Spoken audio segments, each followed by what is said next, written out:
ॲथरच्या दमदार स्कूटर्स आता कुडाळमध्ये ॲथर 450 आणि ॲथर रिस्टा।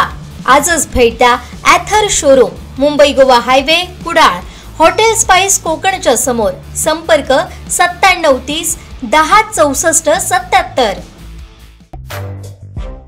मणेरी धनगरवाडी येथील विठ्ठल गावडे यांच्या घरावर सोमवारी मध्यरात्री वीज पडून बाथरूममधील स्टाईल्स फुटून भिंतीचा काही भाग कोसळला। दैव बलवत्तर म्हणून सुदैवानं विठ्ठल गावडे व त्यांच्या पत्नी बालंबाल बचावल्या।